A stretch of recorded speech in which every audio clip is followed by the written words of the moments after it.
नमस्कार, मी doctor Sarve Soman questions in mind या यूट्यूब चॅनलमध्ये पुन्हा एकदा तुमचं स्वागत करतो। आज आपण घेऊन आलो पुन्हा एक नवीन विषय, नवीन पॉडकास्ट खास तुमच्यासाठी। आणि आजच्या या पॉडकास्टचे जे सहप्रायोजक आहेत ते आहेत इम्प्लाडेंट डेंटल क्लिनिक। या डेंटल क्लिनिकची सुरुवात 2011 साली झाली। ज्या वेळेला डेंटल इम्प्लांट म्हणजे काय हे देखील लोकांना माहित नव्हतं, त्यावेळेपासून हे काम करतात। आणि आजच्या घडीला दर महिन्याला सरासरी 30 ते 40 डेंटल इम्प्लांट या ठिकाणी केले जातात। याशिवाय कॉस्मेटिक डेंटिस्ट्री ही देखील या ठिकाणी केली जाते। इम्प्लाडेंट डेंटल क्लिनिकची जर संपूर्ण माहिती हवी असेल तर त्याची लिंक ही डिस्क्रिप्शन बॉक्समध्ये दिलेली आहे, त्या ठिकाणी तुम्ही ती जाऊन बघू शकता। आजचा आपला जो विषय आहे तो आहे कॉस्मेटिक डेंटिस्ट्री। आणि आजच्या या पॉडकास्टमध्ये ज्या गेस्ट आलेल्या आहेत त्या आहेत डॉक्टर दुर्गा भिंगारडे। यांची माहिती द्यायची झाली तर मॅडम स्वतः BDS आहेत, MSc in restorative and aesthetic dentistry from UK, आणि त्यांना वास्ट एक्सपिरियन्स आहे। She has wide interest in composite restorative work and dental photography, आणि मॅडम गेली 10 वर्ष कोल्हापुरात प्रॅक्टिस करतात। तर मी स्वागत करतो मॅडमचं, doctor Durga Bhingarde madam. Madam, सर्वप्रथम तुमचं या पॉडकास्टमध्ये स्वागत, आणि तुम्ही वेळात वेळ काढून आलात त्याबद्दल अभिनंदन।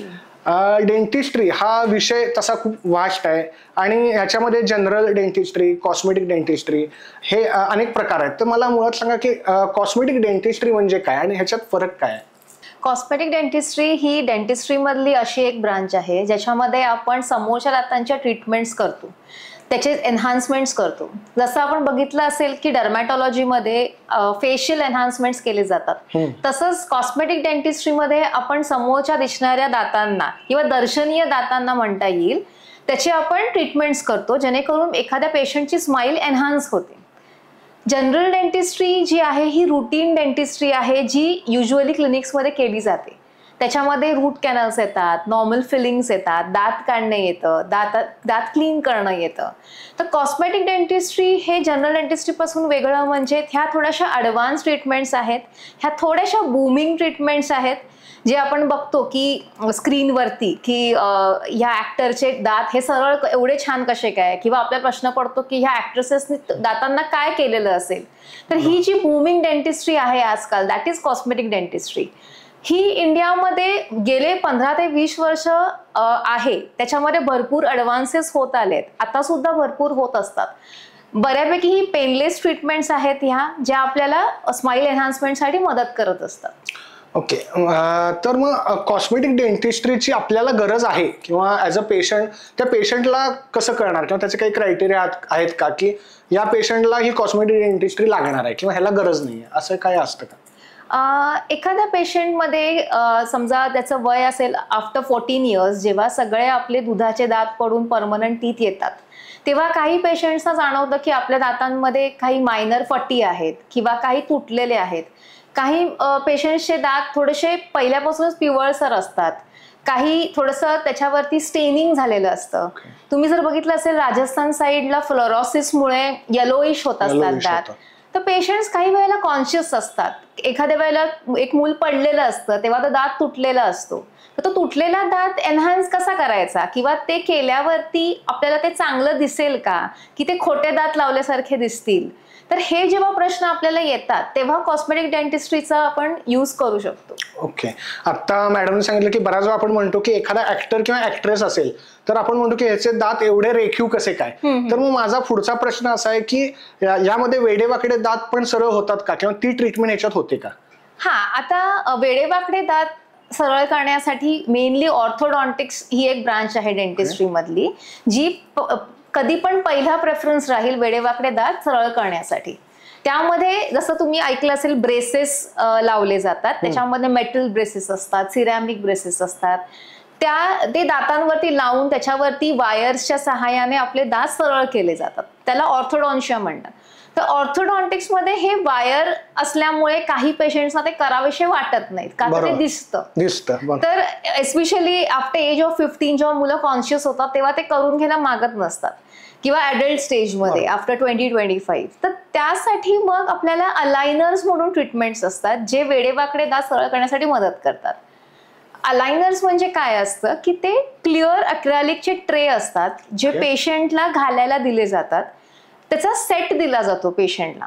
फॉर एक्झाम्पल वेडेवाकडे दात आहेत, एक एक्सटेंटला आहेत आणि ते आपल्याला सरळ करायचे, तर ते आधी पेशंटचं एक स्कॅन केला जातो, तो आम्ही लॅबमध्ये पाठवतो. मग कॅडकॅम थ्रू, एखाद्या सॉफ्टवेअर थ्रू त्याचं फायनल रिझल्टचं डिझाईन केलं जातं आणि त्यानुसार त्याचे सेट्स आपल्याकडे बनवून तयार होतात. ते सेट्स पेशंटला दिले जातात. एव्हरी 15 डेजच्या अंतरावरती तो सेट त्यांनी बदलायचा असतो. ही सगळी ट्रीटमेंट ते स्वतः घरी करू शकतात. 1.5 ते 2 महिन्यातून एकदा पेशंटला दाखवायला यावं लागतं फक्त. त्याच्यामध्ये त्याची ती अलाइनमेंट होत असते.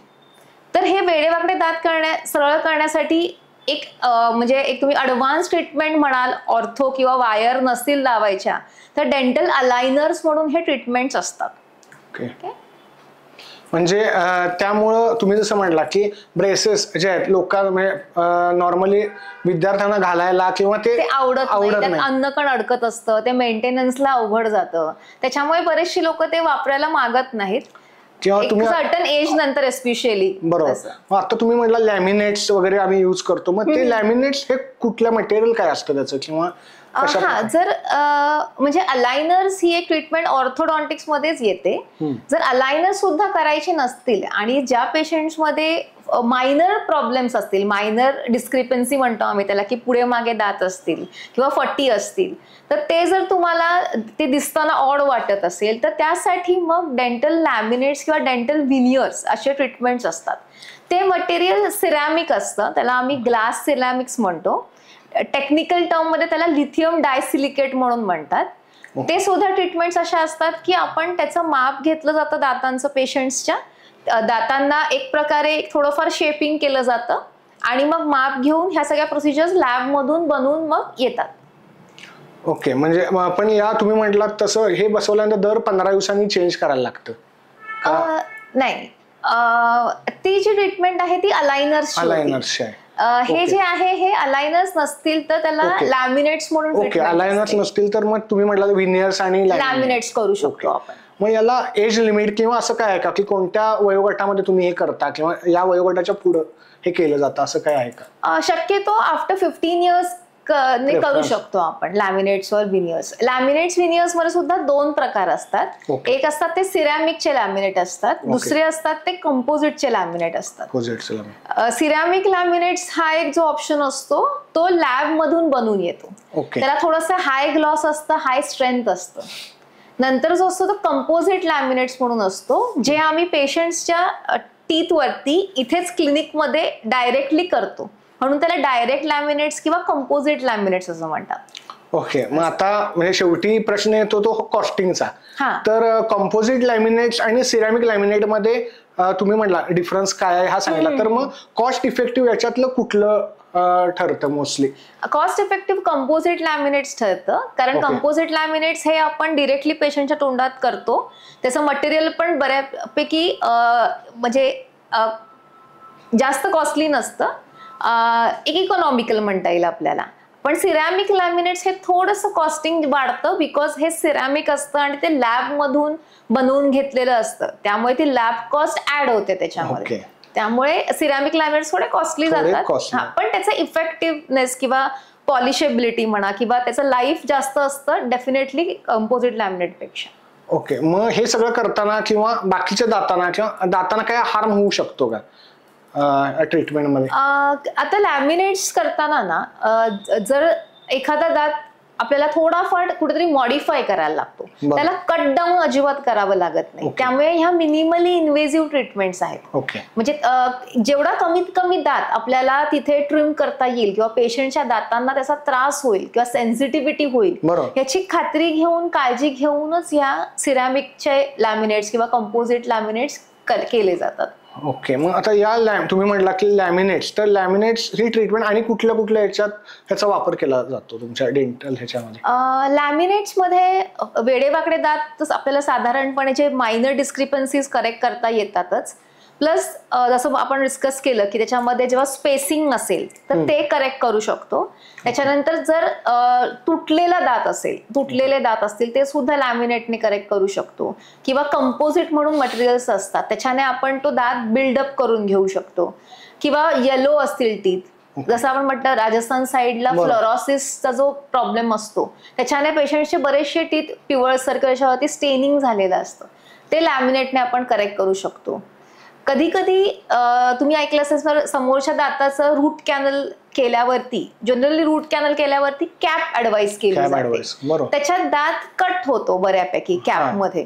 तर मग पेशंट्स युजली ते कॅप करण्यासाठी त्यांना रिस्क वाटते. तर समोरच्या दातांचं समजा रूट कॅनल कधी करण्याची वेळ आलेली असेल तर त्याला कॅपच्या ऐवजी लॅमिनेट करा, ज्याच्यात दात कट करावं लागत नाही, आहे त्याच दाताला आपण रिस्टोर करतो. खूप चांगली माहिती या ठिकाणी मॅडमने दिली की दाताची ट्रीटमेंट, लॅमिनेट्स म्हणजे काय, विनियर्स म्हणजे काय, आणि ती कशा प्रकारे केली जाते. आणि आपण जे बघतो की ऍक्टर ऍक्ट्रेस यांचे दात सुरेख असतात, तर त्यामागं काय काय प्रकारच्या ट्रीटमेंट केल्या जातात किंवा वेडेवाकडे दात सरळ होऊ शकतात का, हे आपण बघितलं. तर मॅडम आता हे आपण बोललो पुढच्या दातांबद्दल, तर मग मागच्या दातांसाठी पण या प्रकारची ट्रीटमेंट केली जाते का, किंवा अशा प्रकारचे पेशंट येतात का की मागचे दात पण मला सरळ करायचे आहेत किंवा त्याच्यात काही प्रॉब्लेम आहे? मागच्या दातांमध्ये युजली कसं असतं, त्याला कॅव्हिटीज झालेले असतात किंवा किडून जास्त किडल्यामुळे ते दुखत असतात.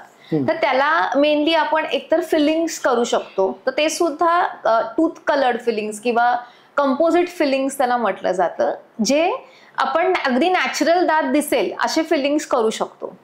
त्यानंतर जर त्या दाताचं समजा खोल कीड असेल, तो दात दुखत असेल, तर त्याला आपण जनरली रूट कॅनल करतो. तर रूट कॅनल नंतर सुद्धा आपण त्याच्यावरती ह्या प्रकारचे कॉस्मेटिक फिलिंग्सने त्याच्यावर ते बिल्डअप करून घेऊ शकतो. ओके, पण रूट कॅनलला पर्याय म्हणून हे करता येतं का, रूट कॅनल बऱ्याच वेळा करायलाच लागतं? हा, नाही, जर दात दुखत असलं असतं तर त्याच्यामध्ये इन्फेक्शन झालेलं असतं, त्याच्यासाठी मग आधी रूट कॅनल करून ते इन्फेक्शन क्लिअर केलं जातं. त्यानंतर मग आपण त्याच्यावरती ह्या ट्रीटमेंट्स करू शकतो. ओके, किंवा बऱ्याच वेळा आता तुम्ही म्हटला वेडेवाकडे दात असणं आणि एखादा दात तुटला असेल, तर तुटलेल्या दातासाठी किंवा फ्रॅक्चर म्हणतो, तर त्यासाठी सुद्धा ही ट्रीटमेंट करता येते? हो, फ्रॅक्चर टूथ साठी आपण विनियरिंग म्हणजे लॅमिनेट्स और विनियरिंग करू शकतो, विनियर्स करू शकतो. ओके, जर अगदीच फ्रॅक्चर्ड टूथ असेल तर त्याचा आधी मग रूट कॅनल करून त्याच्यावरती विनियर करू शकतो. रूट कॅनल का, तर फ्रॅक्चर झाल्यामुळे दाताची जी नस असते त्याला कुठेतरी डॅमेज झालेलं असतं, त्यामुळे आज ना उद्या कधी तो दात दुखणार असतो. बरोबर. त्यामुळे त्याची आधीच रूट कॅनल करून घेतलं तर त्याची ती आपण प्रिव्हेंटिव्ह ट्रीटमेंट करतो आणि ते दुखणं आपण कुठेतरी कर्टेल केलेलं असतं, आणि मग त्याच्यावर लॅमिनेट केलं की आपण ते तो दात परत आहे तसा व्यवस्थित बनवू शकतो. ओके, किंवा बऱ्याच वेळा आता मुलं धडपडत असतात किंवा बऱ्याच वेळा असं होतं दात वेडेवाकडे आहेत तुम्ही म्हटलात, तर ते सरळ करण्याच्या पद्धती किंवा ट्रीटमेंट पण, किंवा फ्रॅक्चर असेल टूथ, पण बऱ्याच वेळा कधी कधी असं पण बघण्यात येतं की एखादा असा समोरचा दात मॅक्सिमम तुटलेलाच आहे, पूर्णच तुटलाय म्हणा किंवा अगदी, तर अशा प्रकारच्या पेशंटला मग तुम्ही काय करता, किंवा बाकीचे दात चांगले पण एकच तुटलाय आणि फ्रंटचाच आहे? जर त्याचं एक रेंज असते, समजा काही थोडस एका लेवलला तुटला असेल, जेव्हा आपण त्याला रिस्टोर करू शकतो तेव्हा आपण सिम्पली लॅमिनेट करू शकतो किंवा कंपोजिटने त्याला बिल्डअप करू शकतो. अगदीच तुटलेला असेल, अगदी गम लेवलला किंवा हिरडीच्या लेवलला तुटलेलं असेल आणि मूळ राहिलं असेल फक्त, मग त्या कंडिशन्स मध्ये तो दात वाचवता येत नाही जनरली. जर त्या दाताचं साधारणपणे 2 ते 3 mm स्ट्रक्चर शिल्लक असेल हिरडीच्या वरती, तर त्याला पोस्ट अँड कोर म्हणून ट्रीटमेंट असते. पोस्ट म्हणजे कसं असतं की आपलं जे दाताचं मूळ असतं त्याच्यामध्ये आम्ही एक फायबरचं एक पोस्ट किंवा एक स्क्रू सारखं एक मटेरियल घालतो, जेणेकरून आपण दातातून एक सपोर्ट घेतो ते दात त्याचा लाईफ वाढवण्यासाठी. मग त्याच्यावरती तुम्ही ह्या ज्या आपण डिस्कस केलेला कंपोजिट, लॅमिनेट, ह्या सगळ्या कोर्स बनवण्यासाठी तुम्ही त्याचा उपयोग करू शकता. अगदीच तुटलेला दात असेल ना, नुसतं मूळ राहिलेलं असेल, तर शक्यतो त्याला वाचवता येत नाही. मग त्याच्यासाठी आपण ते मूळ काढून तिथे सिंगल इम्प्लांट करून सिंगल दात बसवू शकतो. ओके, मग आता या ज्या ट्रीटमेंट तुम्ही सांगितल्या की कंपोजिट, लॅमिनेट, विनियर्स, तर साधारण ह्याचं टाइम ड्युरेशन, आता शेवटी ते डिपेंड ऑन पेशंट असणार, पण एक इन जनरल पेशंट आल्यानंतर ऑब्व्हियसली तुम्हाला विचारलं असेल की किती दिवस लागणार, कॉस्टिंग हा जसा भाग आहे तसा त्याला किती वेळ द्यायला लागेल, तर साधारण लवकर होणारी ट्रीटमेंट कुठली आहे आणि कुठल्या ट्रीटमेंटला तुम्हाला जास्त कालावधी लागतो? आता कसं असतं की जेव्हा आपण डिस्कस केलं की कंपोजिट म्हणून एक मटेरियल असतं आणि सिरॅमिक मटेरियल असतं. कंपोजिट हे आपण डिरेक्टली पेशंटच्या तोंडात क्लिनिकमध्ये करतो, त्याच्यामुळे त्याला वेळ कमी लागतो. सिरॅमिक साठी थोडा वेळ लागतो कारण लॅब मधून ते मटेरियल बनवून यायला वेळ जातो. त्याच्यासाठी तरी मॅक्झिमम आठवड्याचा स्पॅन किंवा एक 4 दिवस तरी पाहिजेत प्रॉपर ट्रीटमेंट होण्यासाठी. ओके, म्हणजे नाही म्हटलं एक 15 ते 20 दिवसामध्ये या सगळ्या ट्रीटमेंट मॅक्सिमम. होऊ हो शकतात. हो हो हो. आणि आजकाल आपलं टेक्नॉलॉजी एवढी ऍडव्हान्स्ड आहे ना, की आता पूर्वी जसं आपण फिजिकल माप वगैरे घ्यायचो दातांचं, आता सगळं आम्ही डिजिटली करतो. डिजिटली केल्यामुळे हे इतकं फास्ट होतं की त्या सगळ्या सॉफ्ट कॉपीज डिरेक्टली लॅबला जातात. लॅब सुद्धा खूप आपल्या Advanced कोल्हापूरमध्ये सुद्धा इतके इक्विप्ड लॅब्स आहेत ज्या आपल्याला ते काम लवकर देऊ शकतात. खूप चांगली माहिती आणि महत्वाची माहिती दिली. आता नॉर्मली म्हणजे इन जनरल पेशंट बघताना असं होतं की दात तुटलाय, दात वेडेवाकडे आहे. तसं अजून एक कंडिशन असते किंवा बऱ्याच अंशी बघितलं जातं एक त्रयस्थ म्हणून की दातांमध्ये फटी असतात. म्हणजे दात तर चांगले आहेत पण दातांमध्ये फटी आहेत. तर अशांसाठी कशा प्रकारची ट्रीटमेंट कॉस्मेटिक मध्ये असते? जर मायनर फटी असतील किंवा फक्त मिडलाईन म्हणजे समोरच्याच 2 दातांमध्ये फटी असतील तर त्याला आम्ही मिडलाईन डायस्टेमा असं म्हणतो. त्याला कंपोजिट म्हणून जे मटेरियल असतं त्याच्याने आपण तो डायस्टेमा क्लोज करून घेऊ शकतो. आणि ही इतकी मिनिमली इन्व्हेसिव्ह ट्रीटमेंट आहे की ज्याच्यामध्ये त्या पेशंटला दुखत नसतं, आपण दातही कुठे कट करत नसतो आणि त्याच्यात ती पट सुद्धा 2 अपॉइंटमेंटमध्ये इझिली होणारी ट्रीटमेंट आहे ती. ओके. हे सगळं झाल्यानंतर आपण म्हणतो की अरे दात खूप छान आहेत ह्याचे आणि खूप चमकत आहेत, तर टीथ व्हाईटनिंग वगैरे अशा प्रकारची पण काही ट्रीटमेंट तुमच्याकडे असते का, किंवा ती कशा प्रकारे होते? ब्लिचिंग वगैरे हे म्हणजे आपल्या प्रेक्षकांना सांगितलं तर जास्त हे होईल. जेव्हा साधारणपणे येलो पिवळसर दात असतात तेव्हा आपण एकतर त्याला बरेचसे रिझन्स असतात ऍक्च्युली टीथ स्टेनिंगचे. एकतर एक्सटर्नल काही फॅक्टर्स असतात जे टी कॉफी स्टेन्सने फॉर एक्झाम्पल होत असतात. काही इंटरनल फॅक्टर्स असतात जे काही जन्मजात मेडिकेशन्समुळे होऊ शकतात. ओके, तर त्याच्यामुळे त्या फॅक्टर्सनुसार ट्रीटमेंट ठरवली जाते. जर एक्सटर्नल स्टेन्समुळे म्हणजे लोकल काही फूड्स किंवा स्टेनिंगमुळे जर दात पिवळसर झाले असतील तर त्याला आपण नॉर्मल क्लिनिंग करू शकतो, टीथ क्लिनिंग करू शकतो. टीथ क्लिनिंग केल्यानंतर समजा आपल्याला वाटलं की आपल्याला टीथचा कलर एनहान्स करायचा आहे, त्यासाठी मग टीथ व्हाईटनिंग करता येतं. टीथ व्हाईटनिंग ही जी प्रोसिजर आहे ही जेल्स अवेलेबल असतात टीथ व्हाईटनिंगचे. ते जेल्स जे असतात ते दातांवरती आम्ही लावून ठेवतो, प्रॉपर मॉनिटरिंग केलं जातं. ते इन ऑफिस ब्लिचिंग असं म्हणतात त्याला. त्यानंतर मग त्याच्यावरती आम्ही आमच्या क्लिनिकमध्ये आम्ही लेझरने ते असिस्ट करतो जेणेकरून त्याचा इफेक्ट जास्त येतो आणि ते क्विक रिझल्ट्स मिळतात. तर लेझर असिस्टेड टीथ व्हाईटनिंग ही एक ट्रीटमेंट असते. त्याच्यात जेल्स यूज होतात प्लस लेझर पण यूज होतो आणि त्याचे रिझल्ट्स पण खूप चांगले असतात. पूर्वी टीथ व्हाईटनिंग करताना पेशंट्सना जरा भीती वाटायची बिकॉज थोडंसं सेन्सिटिव्हिटी वगैरे होऊ शकते का टीथ व्हाईटनिंगमुळे.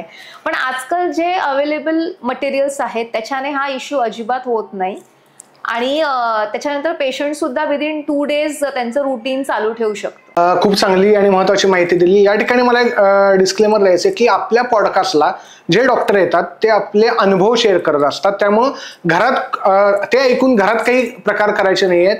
वैद्यकीय सल्ल्यानुसारच तुम्ही योग्य ती ट्रीटमेंट घ्यायचे. आणि या ठिकाणी मला सांगायचं आहे की डॉक्टर दुर्गा भिंगारणे मॅडमचा जर फोन नंबर, कॉन्टॅक्ट नंबर तुम्हाला हवा असेल तर त्यांच्या क्लिनिकची पूर्ण माहिती, त्यांचा नंबर हा डिस्क्रिप्शन बॉक्समध्ये दिलेला आहे, तो तुम्ही जाऊन पाहू शकता. मॅडम, तर मग टीथ क्लिनिंग हे जे तुम्ही सांगितलं तर त्याचे काही साईड इफेक्ट असतात का? कारण बऱ्याच वेळा असं होतं की मी हे करतोय पण कुठल्याही पेशंटचं स्वाभाविक असतं की बरा व्हायला थोडा वेळ गेला तरी चालेल पण ह्याच्यातनं नवीन काही निष्पन्न व्हायला नको. तर साईड इफेक्ट काय असतात का? टीथ क्लिनिंग मध्ये साईड इफेक्ट्स काही नसतात. युजली हे एक मिथ आहे किंवा मिसकन्सेप्शन आहे पेशंट्समध्ये की टीथ क्लीन केल्यावरती दात हलके होतात का किंवा दात सळसळू शकतात का. तर ऍक्च्युली काय झालेलं असतं की जेव्हा तुमच्या दातांवरती टारटार जेव्हा किंवा किटण म्हणता येईल जे साठून राहिलेलं असतं तर ते कधी कधी दातांना बाइंड करून ठेवतं. आयडियली काय झालेलं असतं की त्या टारटारमुळे तुमच्या हिरड्या ऑलरेडी सैल झालेल्या असतात आणि आपण ते जेव्हा काढतो तेव्हा एक 3-4 दिवसांसाठी तरी तुम्हाला तसं वाटतं की माझ्या हिरड्या सैल झाल्यात का. तर हे एक मिसकन्सेप्शन आहे. आणि जसं असतं टीथ क्लिनिंग हे अल्ट्रासॉनिक मशीन्सने केलं जातं. तर सुरुवातीला जेव्हा आपण मशीनने क्लीन करतो तेव्हा थोडंसं दातांना स्टिम्युलेशन झालेलं असतं म्हणून टेम्पररी सेन्सिटिव्हिटी ही दातांमध्ये राहतेच पण ती कमी होऊन जाते. टीथ क्लिनिंग हे करून घेणं खूप इम्पॉर्टंट असतं. एक तर टीथ क्लिनिंगच्या निमित्ताने आपण डेंटल क्लिनिकमध्ये जाऊन आपलं रेग्युलर चेकअप करून घेतो. वर्षातून एकदा तरी हे करणं गरजेचं आहे. टीथ क्लिनिंग करताना जेव्हा आपण चेकअप करतो तेव्हाही आपल्याला कळतं की आपल्यात काही प्रॉब्लेम्स आहेत का. त्याच्यासाठी तुम्ही प्रिव्हेंटिव्ह ट्रीटमेंट्स करू शकता. म्हणजे किरकोळ कुठेतरी कीड लागणं चालू झालेलं असलं तर त्याला तुम्ही जेव्हा फिल करून घेता तर ते पुढे जाऊन तुमच्या एक्सपेन्स वाईज, टाइम वाईज तुम्हालाच इफेक्टिव्ह पडतं की पुढे जाऊन रूट कॅनल आणि कॅपिंग करण्याची त्याला गरज पडत नाही. तसंच टीथ व्हाईटनिंगचं पण तसंच आहे.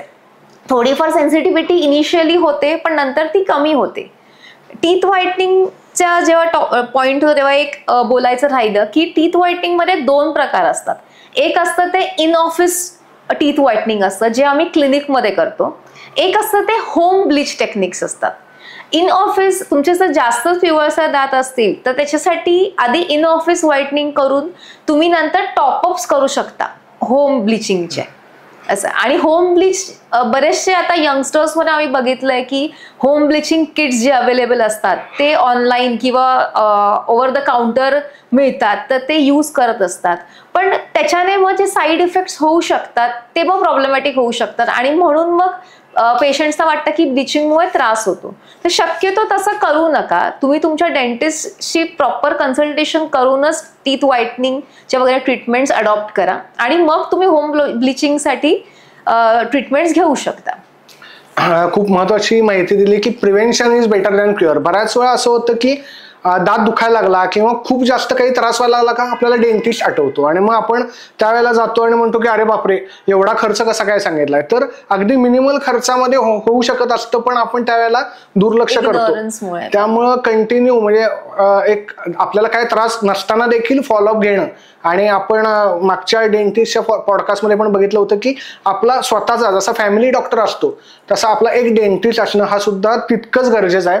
तर मॅडम आता तुम्ही म्हणालात की टीथ क्लिनिंग किंवा तर हे किती महिन्याच्या अंतराने केलं पाहिजे. म्हणजे एखादा पेशंट आला टीथ क्लिनिंग केलं तर फॉलोअप ह्याचा साधारण कसा घेतला जावा. साधारणपणे 6 मंथली तरी असायलाच पाहिजे.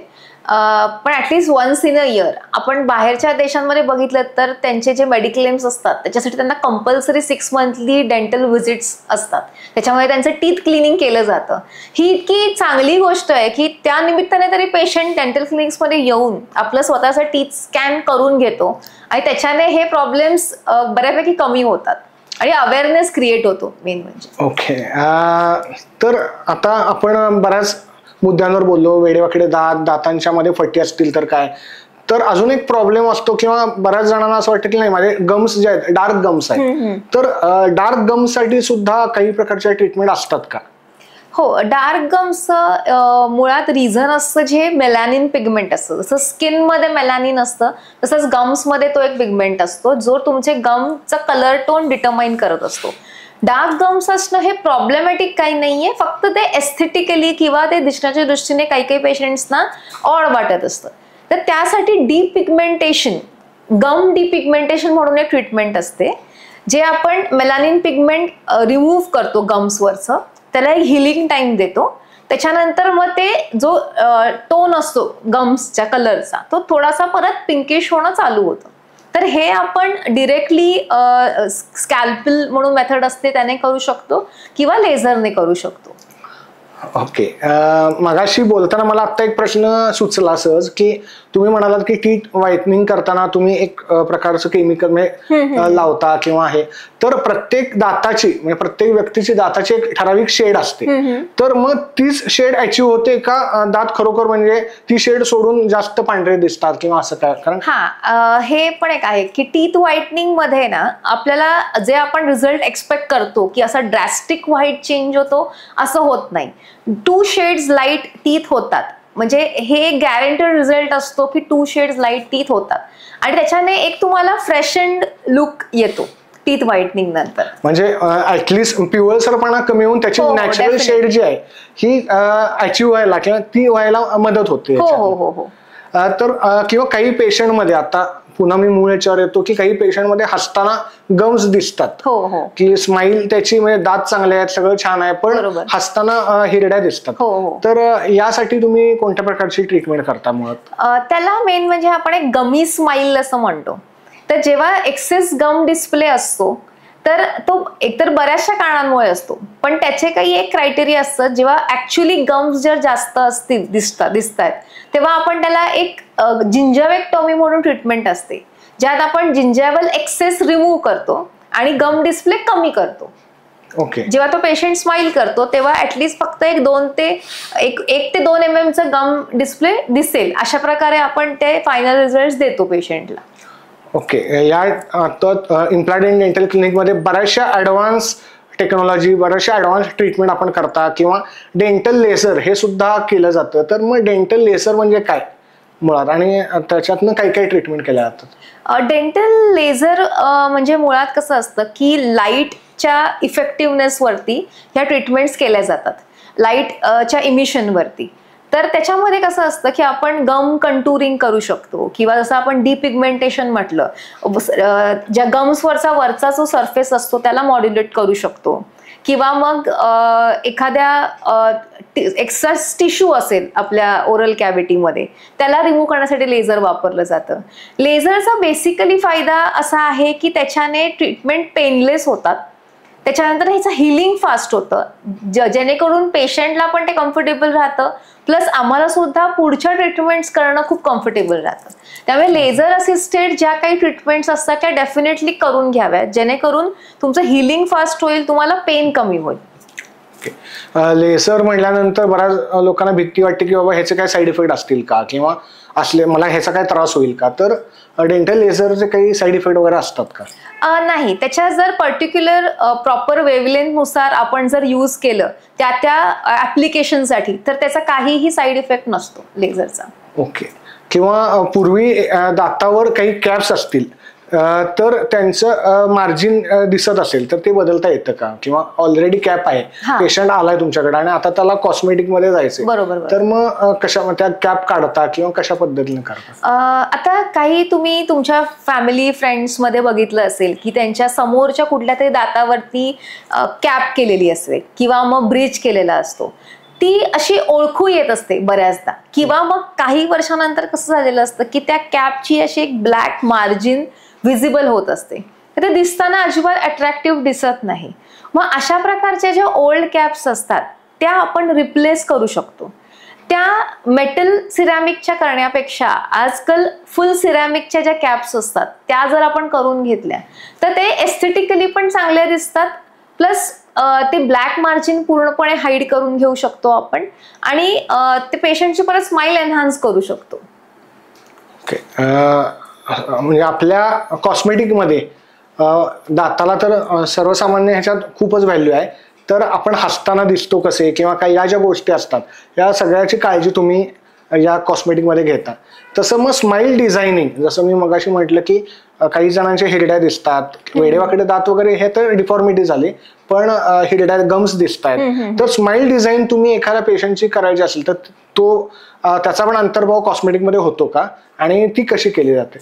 हो, स्माईल डिझायनिंग हा आजकाल एक कन्सेप्ट आहे जो आपण पेशंटचं स्माईल एनहान्स करण्यासाठी करत असतो. कुठलीही ऍक्च्युली फ्रंट टीथची ट्रीटमेंट करताना स्माईल डिझायनिंगचे कन्सेप्ट त्याच्यात इन्कल्केट केलेच जातात. फॉर एक्झाम्पल, आता पेशंटचं समजा गम डिस्प्ले जास्त आहे आणि आपण त्याला फ्रंट टीथचं आपल्याला त्याच्यावरती लॅमिनेट्स करायचे आहेत, तर आधी गम्सना मॉडिफाय केलं जातं जेणेकरून त्यांची जी लेवल आहे ती एकसारखी करून घेण्यासाठी, आणि मग दातांना आपण तिथे ट्रीटमेंट्स देतो. त्यासाठी आधी एक प्लॅनिंग असतं, एक डिजिटल प्लॅनिंग असतं. त्याच्यासाठी आम्ही पेशंटचे एकदम प्रॉपर हाय क्वालिटी फोटोग्राफ्स घेतो, काही डिजिटल स्कॅन्स घेतो, त्यानंतर आम्ही ते स्माईल डिझायनिंगच्या सॉफ्टवेअर्समध्ये पुटअप करतो. सॉफ्टवेअर्स आम्हाला हेल्प करतात की पेशंटचं फेस आणि ती स्माईल कशी आपण मिंगलअप करू शकतो आणि जेणेकरून ती स्माईल त्या पेशंटच्या फेसला कशी सूट होते त्यानुसार ते स्माईलचं डिझाईन केलं जातं. आधी एक डिजिटल डिझाईन असतं, मग त्याचं एक प्रिंट येतं. प्रिंट घेऊन आम्ही पेशंटच्या तोंडात ते त्याला कसं दिसेल ह्याचा एक अंदाज देण्यासाठी ते एक मॉकअप करून दाखवतो. तर ते पेशंटना मग त्याचे फायनल रिझल्ट कसे दिसतील हे कळतात. तसंच डिजिटल स्माइल डिझाईनमध्ये आपण डिजिटल सिम्युलेशन करतो. म्हणजे बिफोर आणि आफ्टर तुम्ही काही बघितलं असेल तर पेशंटचं बिफोरचे काही फोटोज आपण घेतो, त्यानुसार डिजिटल ते डिझाईन करून ते सिम्युलेट करून त्याला दाखवतो की हे नंतर कसं दिसणार आहे, जेणेकरून पेशंटला एक अंदाज येतो की मला ह्या ट्रीटमेंट्स कशा दिसणार आहेत. म्हणजे थोडक्यात पेशंटना बिफोर आफ्टर म्हणजे आफ्टर रिझल्ट पेशंटला स्माईल असेल किंवा हे कशा पद्धतीने असणार ह्याची आयडिया आधीच येते. हो हो, ट्रीटमेंट सुरू करण्याच्या आधी. हो, कारण ह्या सगळ्या स्माइल डिझाईनच्या ट्रीटमेंट ज्या आहेत ह्या एवढा आपण टाइम देत असतो, एवढ्या थोड्या एक्सटेन्सिव्ह ट्रीटमेंट्स असतात, एक्सपेन्सिव्ह पण असतात, तर त्याचा पेशंटना एक अंदाज यावा की हे कसं दिसणार ह्यासाठी आम्ही एक त्यांना सिम्युलेशन करून दाखवतो की बिफोर अँड आफ्टर हे कसं दिसणार आहे, किंवा काही वेळेला आम्ही तोंडात सुद्धा ते मॉकअप करून दाखवतो. असं त्याला खूप पेशंटला एक कॉन्फिडन्स येतो ट्रीटमेंट ऑप्ट करण्यासाठी. या आता तुम्ही म्हणालात की उद्या स्माइल डिझायनिंग असेल, वेडेवाकडे दात सरळ झाले किंवा ओव्हरऑल सगळं छान झालं पेशंटच्या दृष्टीनं, तर फॉलोअप सोडून पेशंटनी खाताना पिताना किंवा चावताना काय प्रकारची काळजी कुठल्या कुठल्या याच्यात घ्यायला लागते? आता कसं असतं, कुठलीही समोरच्या दातांची सुद्धा डेंटल ट्रीटमेंट आपण करतोय तर आपण ते फक्त दिसण्यासाठी करत नसतो, आपण ते फंक्शनली सुद्धा ते चांगलं व्हावं म्हणून करत असतो. असं आपण म्हणू शकत नाही की समोरच्या दाताची ट्रीटमेंट केली म्हणजे तुम्ही खाऊ शकत नाही. बऱ्याचदा आपण ऐकतो की समोरच्या दातांनी तुम्ही म्हणजे खाऊ नका. पेशंट म्हणणार की आम्ही एवढं ट्रीटमेंट करतोय कशाला, खाता तर आलं पाहिजे, राईट. तर फक्त एवढीच काळजी घ्यायची की समोरून थोडंसं त्याला एक हॉरिझॉन्टल प्रेशर कुठला आलं नाही पाहिजे. असं म्हणजे फॉर एक्झाम्पल आता आम्ही नेहमी एक एक्झाम्पल देतो की समोरून ऍपल असं तोडून खाऊ नका, तुम्ही पिसेस करून काही पण खाऊ शकता, काहीच प्रॉब्लेम नाही. ओके, म्हणजे फॉलोअप सोडला तर अदरवाईज त्याचे डेली रुटीन आणि खाण्यापिण्यामध्ये त्याला काय नाही. आणि जसं मी म्हटलं ना, जसं आपण व्यवस्थित त्याचा प्लॅन करून सिस्टमॅटिकली प्लॅन करून ट्रीटमेंट केली तर त्याचे प्रॉब्लेम्स फार कमी येतात पेशंट्समध्ये. असं हॅपहॅझार्डली पेशंट आलेत क्लिनिकमध्ये आणि आपण ट्रीटमेंट चालू करतोय असं जर केलं तर बऱ्याच त्याच्यामध्ये एरर्स येतात आणि मग ते पुढे जाऊन ते टिकत नाही, रेस्टोरेशन केलेलं जे असतं ते, किंवा मग त्याचा फेल्युअर्स बऱ्याचदा होतात, पेशंटला ते कम्फर्टेबल नसतं. सिस्टमॅटिक प्लॅन करून केल्यावरती पेशंटना ते तोंडात आहे सुद्धा ह्याचीही जाणीव राहत नाही, त्यामुळे ते खूप चांगल्या प्रकारे ट्रीटमेंट्स होतात. आता आणि सगळ्यात महत्वाचा प्रश्न आहे की उद्या मध्यम वयीन जे असतील ते एक वेळ करायला धजावतील किंवा करूया बाबा, पण लहान मुलं म्हणजे आफ्टर 15 वर्षाची जरी धरली पुढं तरी सुद्धा बराच वेळा तुमच्याकडे येताना पहिली भीती असते की किती वेळा इंजेक्शन घ्यायला लागेल, काय काय त्रास होईल, दुखेल का. तर यातल्या कुठल्या ट्रीटमेंट आहेत की ज्या पेनलेस आहेत किंवा कुठल्या ट्रीटमेंट मध्ये खूप त्रास होऊ शकतो? असं म्हणायला गेलं ना तर आजकाल डेंटिस्ट्रीमध्ये बऱ्याचशा ट्रीटमेंट्स लेस पेनफुल म्हणता येतील. पेनलेस असं नाही पण लेस पेनफुल. फक्त कुठे आपण ॲनेस्थेशिया जेव्हा देतो ते तेव्हाच कुठेतरी एक प्रिक जाणवते पेशंटला. प्लस कसं असतं, ॲनेस्थेशियामध्ये पण बऱ्याचशा टेक्निक्स असतात. आधी आपण सरफेस ॲनेस्थेशिया देतो, मग काही फाईन निडल्सने लोकली इन्फिल्ट्रेट करतो, जेणेकरून पेशंटला मोठ्या निडलची ज्या पेशंटचा भीती असते ती जाणवत सुद्धा नाही इंजेक्शन देताना. तर अशा काही टेक्निक्स फॉलो केल्या तरी कुठलीही ट्रीटमेंट पेनफुल नाहीये. ओके, म्हणजे एकदाच थोडक्यात इंजेक्शन घेतल्यानंतरच्या बाकीच्या ट्रीटमेंट ज्या आहेत किंवा जिथं ॲनेस्थेशियाची गरज आहे ते सोडलं तर लेस पेनफुल आहेत, म्हणजे खूप जास्त त्रासदायक नाही किंवा त्यांना साईड इफेक्ट झालाय बाबा, खूपच जास्त त्रास झालाय, त्यामुळे भीती बाळगण्याचं काय कारण नाही. खूप छान माहिती आणि खूप महत्वाची उपयुक्त माहिती मॅडमने दिली. अजून एक प्रश्न आहे मॅडम, मगाशी तुम्ही सांगितलं पण ओघवत्या याच्यात राहून गेलं की एखाद्याला कॅप असेल तर कशा पद्धतीने ट्रीटमेंट केली जाते हे तुम्ही बोललात, पण ती कॅप बदलायची म्हणजे ती काढावी लागेल किंवा काय, ही पद्धत काय असते? कारण ऑलरेडी कॅप आहे आणि पेशंट तुमच्याकडे आला आणि त्याला तुमच्या कॉस्मेटिकची ट्रीटमेंट करायची. समजा आता समोरच्या दातावरती ऑलरेडी पेशंटला कॅप असेल आणि ती त्यांना व्यवस्थित दिसत नसेल किंवा ती एकच कॅप उठून दिसत असेल तर त्यासाठी आम्ही आधी एक्सरे घेऊन चेक करतो की त्या कॅपच्या आतला दात कसा आहे, त्याची काय हेल्थ आहे, त्यानुसार ठरवतो ती कॅप काढून कशा प्रकारे रिप्लेसमेंट देऊ शकतो. तर त्याची आधी कॅप आपण अलगदपणे काढतो, त्याच्यानंतर त्याचं परत माप घेतो, त्याला सगळं रिफायनिंग केलं जातं आणि मग त्याच्या साईजची मेटल फ्री कॅप जसं मी म्हटलं ती आपण तिथे बसवू शकतो, जेणेकरून ती कॅप अगदी खोट्या दातासारखी अजिबात दिसत नाही आणि ती व्यवस्थित दिसते. ओके, म्हणजे ते बदलताना सुद्धा काय फार पेनफुल वर असं काय नाहीये? नाही, जे काय असतं ते आपण भूल देऊनच करतो. आणि त्याचं पण जसं आपण डिस्कस केलं की अॅनेस्थेशिया टेक्निक्स वरती खूप डिपेंड करतं की पेशंटला भूल देताना दुखतंय का, तर ते जर त्या रित्या फॉलो केलं तर ते अजिबात त्रासदायक होत नाही पेशंटला. आता आपण मगाचपासून जे बघितलं तर त्याच्यामध्ये वेगवेगळ्या एजेसची लोक तुमच्याकडे येणार, वयोमर्यादा, वेगवेगळे वयोगट. तर 40+ जे आहेत तर त्यांच्यासाठी या ट्रीटमेंट कशा युजफुल ठरतात? आणि आणखीन एक प्रश्न आहे माझा ह्याच्यातच की बऱ्याच वेळा असं होतं, आता वेडेवाकडे दात सरळ केले, हे झालं, स्माइल डिझाईन केलं, पण जे 55+ आहेत किंवा ज्यांचं वय 60+ आहे पण दाताची झीज झाली, पण त्यांना आपले नॅचरल दात आहे असे कंटिन्यू करायचे, ज्यांना कवळी बसवायची नाहीये, तर यांच्यासाठी काय? असं माझे एखाद्याला 2 प्रश्न आहेत. तर पहिला 40+ जर असेल तर कशा पद्धतीने युज होतो? 40+ म्हणजे युजली आपण म्हणतो की ते एक एजिंग प्रोसेस स्टार्ट झालेली असते, मेल्स मध्ये असो किंवा फिमेल्स मध्ये असो. तर एजिंग प्रोसेस जी आहे ही फक्त फेशियल टोन वरती डिपेंड करत नाही, स्किन टेक्स्चर वरती किंवा नुसतं एक्सटर्नल अपिअरन्स वरती डिपेंड करत नसते. आपला फेस हा, आपला जो लोअर जॉ असतो तो आपल्या टीथमुळे सपोर्टेड असतो. आपले जे लोअर जॉचे मसल्स असतात ते आपल्या दातांमुळे सपोर्टेड असतात. जसं एजिंग वाढतं तसं तसं आपला ओठ ची लेंथ जास्त होऊ लागते किंवा आपले ओठ खाली खाली सरकत जातो म्हणता येईल, आणि मग वरचे दात दिसण्यापेक्षा खालचे दात दिसायला लागतात. तर ते ही एक एजिंग प्रोसेस असते. मग त्याला आपण रिव्हर्स करू शकतो, म्हणजे अँटी एजिंग डेंटल ट्रीटमेंट्स करू शकतो. तर अँटी एजिंग डेंटिस्ट्री म्हणजे थोडक्यात हे कॉस्मेटिक डेंटिस्ट्री मध्येच येतं की जे काही फिमेल पेशंट्स किंवा मेल पेशंट्स मध्ये समोरचे दात दिसत नाहीयेत किंवा झिजलेले आहेत थोडेफार, तर त्याला आपण लॅमिनेट्स वगैरे सारख्या ट्रीटमेंट्स करून त्याची विजिबिलिटी वाढू शकतो, जेणेकरून पेशंटला आपण एक युथफुल अपिअरन्स देऊ शकतो. तसंच जर पेशंटचे मागचे दात नसतील, एका साईडचे नसतील किंवा दोन्ही साईडचे नसतील, तर त्या पेशंट्समध्ये एजिंग लवकर दिसून येतं, बिकॉज मसल टोन लवकर लूज होतो. मसल टोन लूज झाल्यावरती आपल्या साईडचे जे लिपचे कॉर्नर्स असतात ते ड्रूप होतात आणि तो पेशंट एजेड दिसायला लागतो. तर तुम्ही जर वेळेत मागचे दात जर नसतील आणि ते बसवून घेतले तर तुमचं लोअर जॉची व्हर्टिकल हाईट मेंटेन होते, त्याच्यानुसारच आपलं मसल टोन मेंटेन होतो आणि मग एजिंग रिव्हर्स दिसू शकतं. ओके, आणि दुसरा प्रश्न होता झीज, जसे 55 म्हणजे आफ्टर 55 किंवा 60 दातांची झीज झालेली असते, पण दात चांगले आहेत पण झिजले, आणि मला कवळी तर बसवायची नाहीये, पण मला तुमच्या कॉस्मेटिक डेंटिस्ट्री मधली कुठली ट्रीटमेंट म्हणजे मी करू शकतो का मुळात, आणि कवळी न बसवता मला ते रिहॅब म्हणजे काय करा वाचवायचे? तर त्याला जसं असतं की पेशंटच्या तोंडात ऑलरेडी दात आहेत पण त्याची थोडीफार झीज झाली आहे, कुठेतरी तुटलेत, बऱ्याचदा ते ऍसिड इरोजन, तुम्ही जर ऐकलं असेल, ऍसिड इरोजनमुळे दात त्याची झीज झालेली आहे, तर त्याच्यासाठी आपण ह्या फुल माउथ रिहॅबिलिटेशन म्हणून ट्रीटमेंट असते.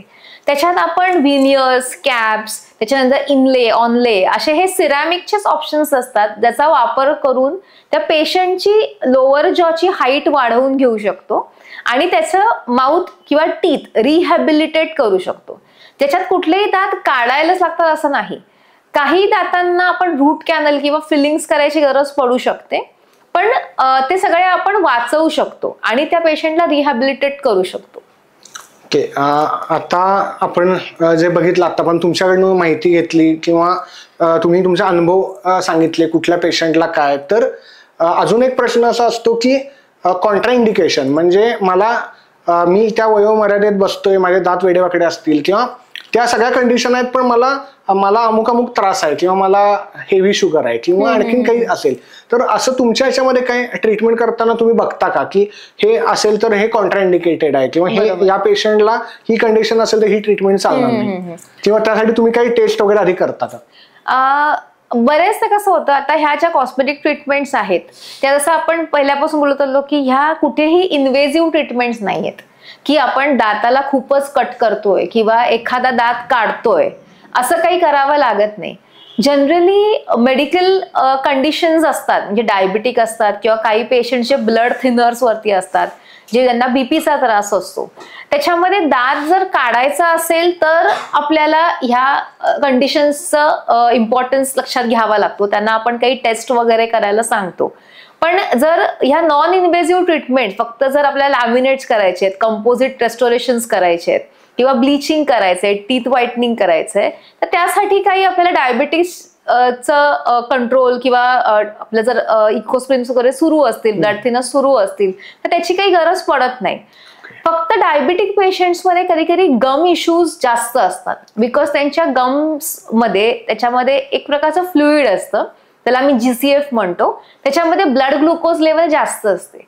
तर त्या पेशंट्समध्ये जर हिरड्यांना प्रॉब्लेम असेल, थोडक्यात की हिरड्या सुजल्या असतील किंवा लालसर असतील, तर त्याला कुठेतरी ते गम इश्यूज डेव्हलप झालेले असतात.